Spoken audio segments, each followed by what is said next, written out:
La science des PSS. Selon la vision conventionnelle des choses, si quelqu'un est envoyé dans le futur alors qu'il a 30 ans, on pourrait penser que son corps arrivera dans le futur à l'âge de 30 ans. Corey faisait partie du programme qui peut être appelé Retour après 20 ans. Il a déjà expliqué qu'il était en service durant 20 ans et ensuite, aussi étrange que cela paraisse, son âge a été régressé et il a été ramené au point original dans le temps d'où il était parti, avec peut-être quelques minutes de décalage. À la fin de ses 20 ans de service, Corey a été amené au LOC, où il a fait un compte-rendu massif. Il a signé des papiers pour ensuite être placé sur une table. Ils lui ont donné une sédation et ont, essentiellement, paralysé son corps. Il ne pouvait pas bouger. Pour cette régression, il devait être complètement immobile. Il dit qu'ensuite ils ont placé des espèces de cartons très minces autour de la forme de son corps, qui était allongé sur une sorte de mousse. Le processus prend environ 2 semaines et après cette période, il était rajeuni de 20 ans. Les personnes qui ont vécu ce même processus et qui avaient des cicatrices, des tatous ou des blessures, acquis durant leur service, se sont aperçus que tout disparaissait après cette régression. Si la personne ayant subi cette régression était hypnotisée ou si ses souvenirs revenaient de quelque façon, elle voyait alors les cicatrices sur son corps apparaître, pour ensuite disparaître peu après. C'était la même chose pour les tatous. Elle pouvait voir les contours rouges d'une cicatrice de tatou apparaître pour quelque temps et disparaître. C'est une espèce de mémoire cellulaire qui a lieu, à ce moment-là. David a parlé ensuite d'un livre qu'il a lu sur Internet appelé The Mars Record où un homme se rappelle avoir été sur Mars, où il était engagé pour tuer des gens psychiquement, impliquant l'habileté de la télékinésie. Il pouvait détruire les synapses de ces personnes. Et il rapporte qu'à la fin de son engagement, qui se passait durant les années 1970, il a subi une régression de 20 ans. Ils l'ont ramené au temps où il a quitté, exactement comme le dit Corey. Corey est au courant de cet entraînement psychique qui permet de détruire les synapses des gens. Il existe des postes de contrôle qui peuvent rehausser les capacités de certaines personnes. Cette sorte d'entraînement psychique est une des armes qu'ils utilisent. Certaines personnes sont entraînées à la vision à distance et à l'influence à distance. Ce qu'ils utilisent ressemble à une anode, cathode. L'une est faite de cuivre, l'autre est faite avec une sorte de métal qui ressemble à de l'acier inoxydable. Ils placent leurs mains dessus et ils concentrent leurs esprits sur une cible et ils sont ensuite capables de tuer les cibles de différentes façons et même, différentes cibles en même temps. Tout comme les gens qui pilotent les drones et qui assassinent des gens aujourd'hui, on leur raconte des mensonges sur les cibles qu'ils éliminent. C'est une technologie très réelle. Certaines personnes sont entraînées pour protéger les établissements contre ceux qui peuvent voir à distance. Ils sont entraînés pour éparpiller les pensées de ce que ces derniers voient à distance, mais il y a aussi un aspect d'amélioration technologique.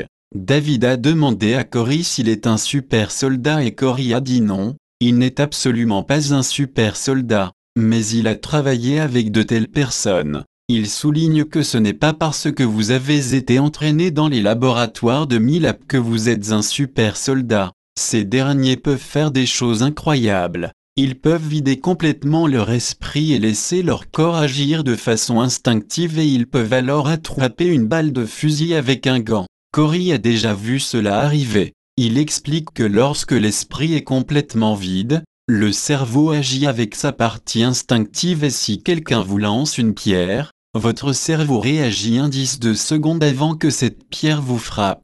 Ces personnes sont entraînées pour être en contact, et pour travailler avec, leurs habiletés mentales, de façon telle qu'ils peuvent être capables d'éviter les balles de fusil et de se mouvoir de façon vraiment étonnante. Ces personnes sont entraînées dans de multiples arts martiaux. Lors de leur entraînement, ils font des combats à l'épée, avec un bandeau sur les yeux. Ces gens reçoivent des injections, ils sont rehaussés mentalement et physiquement, mais ce qu'on appelle les super soldats, c'est l'élite de l'élite. Mais ils en paient le prix. Ils n'ont pas une espérance de vie très longue. Ils peuvent retenir leur respiration durant de longues périodes de temps, ils peuvent aller plus profondément dans l'eau que la plupart d'entre nous, sans avoir de problème, et ils peuvent respirer de l'air raréfié. Les injections qu'ils reçoivent sont basées sur une combinaison entre technologies extraterrestres avancées, nanotechnologie, et des éléments chimiques. Mais les nanorobots qu'ils reçoivent les rendent vulnérables à l'infection due à l'intelligence artificielle. La raison pour laquelle le corps change lors des voyages dans le futur est encore un mystère pour beaucoup de gens, lorsqu'ils ne prennent pas en compte l'aspect de la conscience. Lorsque vous savez consciemment d'où vous venez, votre conscience est connectée à votre corps. Corey mentionne la référence temps zéro. C'est lorsque le complexe esprit, corps et âme est en harmonie. Alors, lorsqu'il est question de technologie temporelle,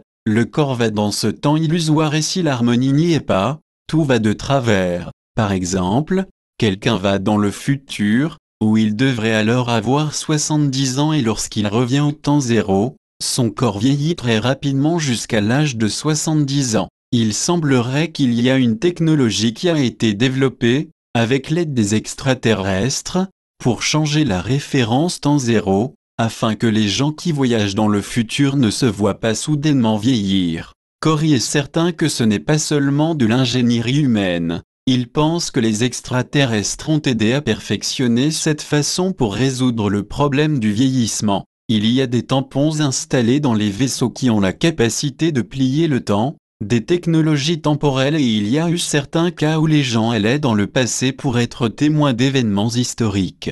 Corey dit que c'était des situations où ce n'était pas intentionnel, où les gens faisaient de longs sauts temporels et arrivaient sur Terre au mauvais moment. Le programme qui permettait aux gens de voyager dans le temps, pour être témoins d'événements historiques, a été arrêté. Il est question ici du projet Looking Glass, qui est celui où les gens voulaient être témoins d'événements historiques, ou alors, ils voulaient savoir si des événements auxquels ils croyaient étaient vraiment arrivés. Corey dit que tout cela est basé sur les croyances, que cela dépend des croyances, car c'est basé sur la conscience. Si vous regardez dans le futur ou dans le passé, ce que vous voyez est basé sur la conscience et sur le système de croyance de la personne qui regarde.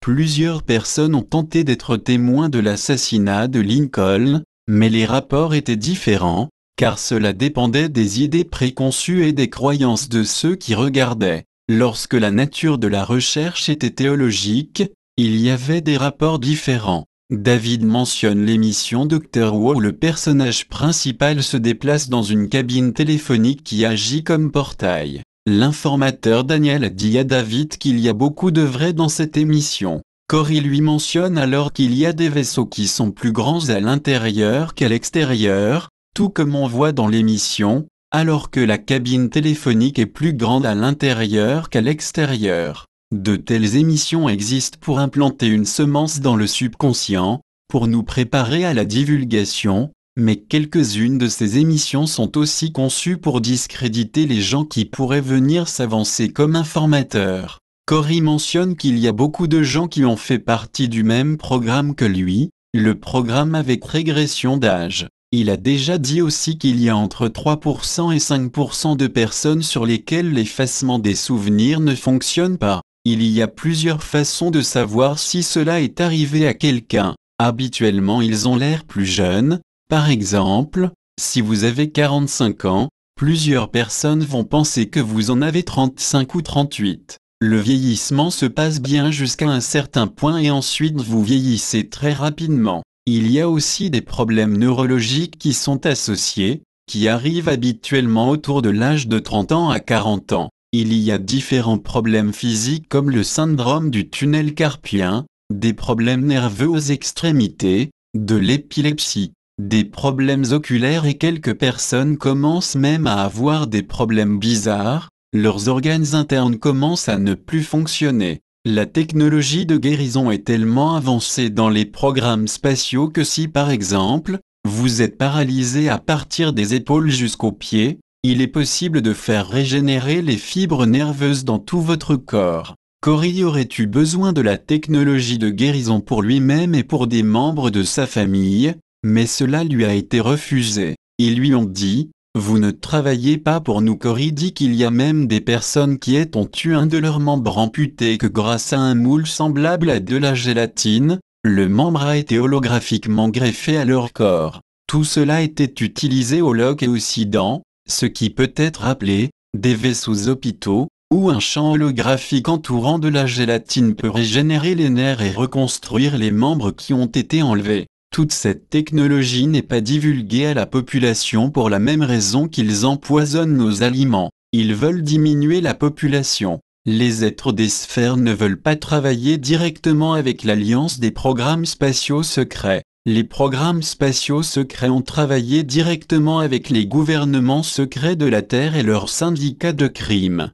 Ces personnes ne sont pas des anges, mais ils ont été opprimés, ils ont vu l'oppression et ils ont alors décidé de se retourner contre leurs anciens maîtres et veulent apporter une nouvelle ère à l'humanité. Mais ces personnes sont très endommagées et l'Alliance ne contient pas seulement un groupe. Il y a beaucoup de gens qui sont des transfuges et qui ont formé l'Alliance des programmes spatiaux secrets. Leur tactique actuelle n'est pas complètement orientée vers le service envers les autres. L'Alliance des êtres des sphères, ainsi que d'autres extraterrestres, ont dit que ces groupes, même s'ils travaillent pour le bien commun, ont encore un certain pourcentage de pensées orientées vers le service à soi et ils ne veulent pas leur parler directement. Ceux qui font partie de la faction militaire du programme spatial ont reçu des informations leur disant que les vaisseaux qu'on voit dans le ciel sont des vaisseaux humains. Quelques-uns d'entre eux ont été mis au courant du crash de Roswell. Quelques-uns pensent qu'il y a 4 groupes extraterrestres qui nous visitent.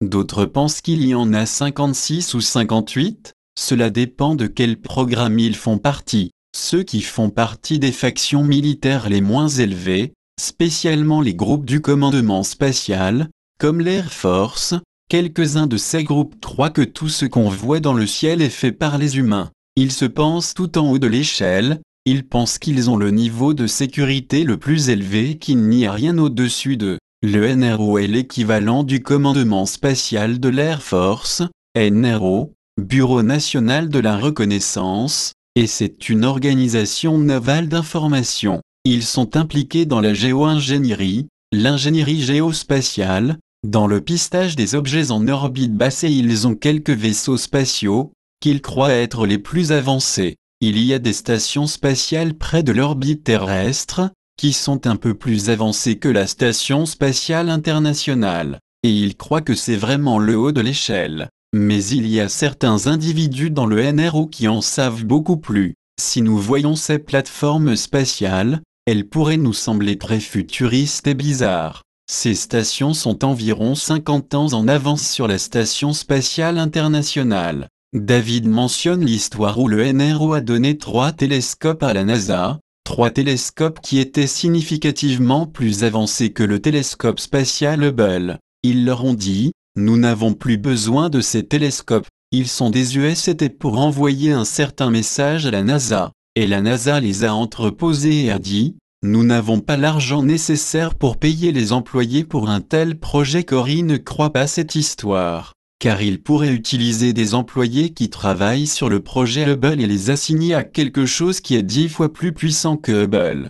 David a demandé s'ils ne font que regarder les étoiles et les compter et Cory a répondu, tout en riant, pourquoi des militaires seraient-ils intéressés à compter les étoiles? Cela voudrait impliquer qu'il y a quelque chose d'autre qui les intéresse. David a dit que des gens ont posé des questions sur les armes SBI, note de traduction, cela pourrait être Space Based Interceptor, je n'ai pas trouvé de traduction directe, Michel, qui sont installés dans l'espace et ils demandent pourquoi les 2/3 d'entre elles, des armes qui ne sont pas supposées exister, sont pointées à l'extérieur, vers l'espace. Les programmes spatiaux ont des télescopes tellement puissants qu'ils peuvent voir des édifices à la surface de planètes très éloignées. Ces télescopes n'utilisent pas de l'imagerie optique, mais ils possèdent des systèmes d'imagerie capables de faire ce genre de reconnaissance. Tous les syndicats du crime et tous les groupes qui font partie du programme spatial sont, plus ou moins, victimes de chantage.